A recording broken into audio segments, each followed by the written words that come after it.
ძალიან საინტერესო იყო დღევანდელი მარეგულირებელი კომისიის სხდომა. შეიძლება ითქვას, რომ კომისიამ ცენზურას მწვანე შუქი აუნთო. ირაკლი კობახიძის საჩივარი სამივე კრიტიკული მედიის მიმართ გადაეცა არსებითად განსახილველად კომისიას.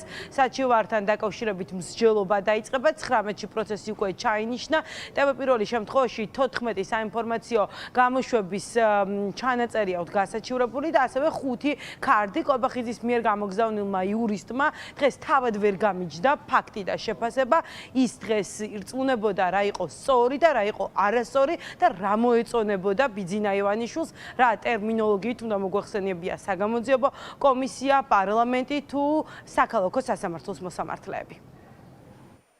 კლანის მსახური მოსამართლე კი არა, საქალაქო სასამართლოს მოსამართლე. ასე უნდა გამიჯნოთ აზრი ფაქტისაგან და ეს არის სწორი. არალეგიტიმური ხელისუფლება კი არა, საქართველოს ხელისუფლება. ესე უნდა გამიჯნოთ ფაქტი აზრისაგან და ეს არის სწორი. მეორე საკითხი ეს ეხება მე-12 ნომრად სავარაუდოდ განთავსებულ საინფორმაციო გამოშვების ჩანაწერს, რომელიც სადავოდ გავხადეთ. აქ საუბარი არის საქართველოს პარლამენტის დროებითი საგამოძიებო კომისიის სხდომაზე და თქვენს მიერ ეს მოხსენიებული არის რუსული კომისიის სხდომა. სწორი არის საქართველოს პარლამენტის დროებითი საგამოძიებო კომისიის სხდომა. შესაბამისად, ეს ტერმინიც სწორედ ამიტომ მოხვდა საჩივარში, იმიტომ რომ არ არის გამიჯნული ფაქტისაგან და ეს არის თქვენი შეფასება და დისკრედიტაციას ემსახურება მიზნად და მხოლოდ ხდება მმართველი პარტიის ლიდერების, პარლამენტის წევრების მინისტრების დისკრედიტაცია, ამ მიმართულებით და მათ უარყოფით კონტექსტში წარმოჩენა, ამაზე დიდი კანონიერი ინტერესი რა გინდათ? არ ხედავთ თუ არ გინდათ დაინახოთ? ქალბატონმა ნათიამ ახლა პირდაპირ ახსენა და ჩვენი ხომაც იწერება, რა არის ტერმინი სწორი და რა არის არასწორი. რაღაც სასამართლოს შეფასება სწორი არის კლანის სასამართლო თუ სწორი არის საქალაქო სასამართლო, ამის შეფასების გამო ჩვენ არა ვართ აქ. ჩვენ ვართ იმის გამო, რომ ფაქტები უნდა გაიმიჯნოს მოსაზრებისგან. ამის გაკეთება კი შეძლო ჟურნალისტმა და ეს წარმოდგენილი საჩივარშიც არის. ანუ ქალბატონ ნათიას მე ამით არ პასუხობ, მე მივუწევ კომისიას.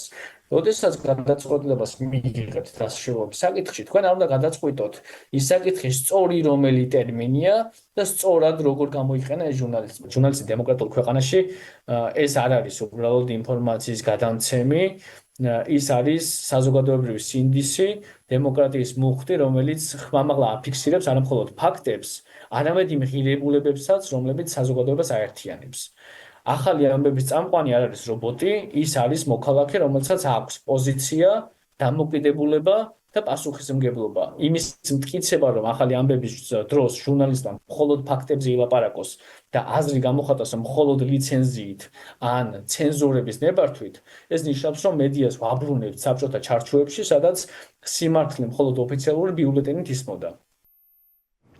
პირველი საჩივართან ერთად წარმოებაში მარეგულირებელმა კომისიამ მიიღო ფორმულას წინააღმდეგ შეტანილი საჩივარიც.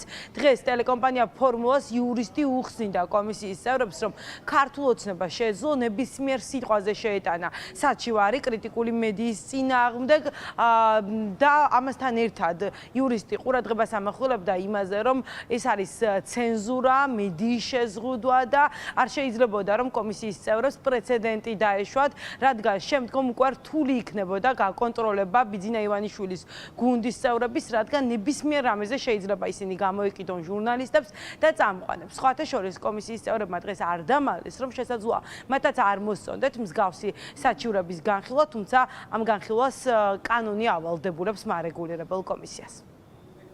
პირველი ის მსგავსად შეფასე ფორმულაც არ მიჯნავს ფაქტებს, ასე ვთქვათ, მოსაზრებისგან, არის მიკერძოებით სამართლიანობის პრინციპის დაცვით და ხდება მხოლოდ ქართული ოცნების პარტიის, მმართველი პარტიის ლიდერების, პოლიტიკოსების, თანამდებობის პირების დისკრედიტაცია და მხოლოდ უარყოფით კონტექსტში წარმოჩენა, ამაზე დიდი იურიდიული ინტერესი რა უნდა იყოს, რომელიც უშუალოდ ზიანს გვაყენებს პარტიას. რამდენად ანალოგიურადაც ეს საჩივარი უნდა დაუშვას გასახილულად კომუნიკაციების კომისიამ. ეხლა ვიმყოფებით მოცემულობაში, როდესაც ნებისმიერი სიტყვა და ნებისმიერი ფრაზა შეიძლება გახდეს სადავო, რომელიც არ მოეწონება ქართულ ოცნებას. და შეიძლება გადავიდეთ დაუსრულებელი საჩივრების განხილვის პროცესში. თუ დაუშვებს ამ საჩივარს, დასაშვებად ცნობს კომისია, ну რაც უკვე ასე ვთქვათ პრეცედენტის სახით ტევაპირველის მაგალითზე ვიხილეთ. თუმცა ეს ძალიან საშიში პრეცედენტი იქნება უკვე ამ საკითხების არსებით სხდომაზე განხილვა და გეტყვით რატომ. პირველ რიგში კომისიას მოუწევს, რომ იმსჯელოს შინაარსობრივად კონკრეტული სიტყვები წარმოადგენს ფაქტს თუ წარმოადგენს მოსაზრებას. ანუ კომისია ვერ გაექცევა იმ გადაწყვეტილებას, რომ მაგალითად სიტყვა რეჟიმი ეს არის ფაქტი თუ არის შეფასება. ანუ ხვდებით ხო რა დონის შინაარსობრივ რეგულირებაში უნდა შემოვიდეს კომისია და რა დონის საფრთხე ემუქრება საერთოდ გამოხატვის თავისუფლებას. და ცალკეულ თანამშრომლობას არ კონდეს ამ თავისუფლებას.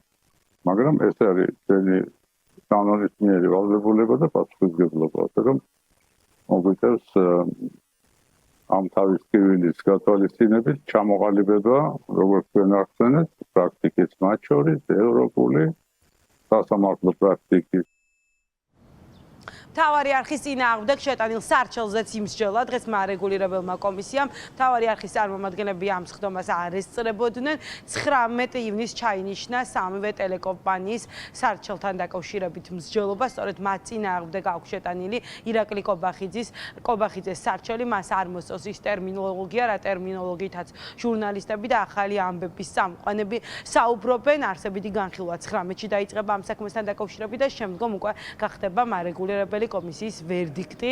ეს იქნება გაფრთხილება თუ ჯარიმა, რას დააკისრებენ კრიტიკული მედიის წარმომადგენლებს.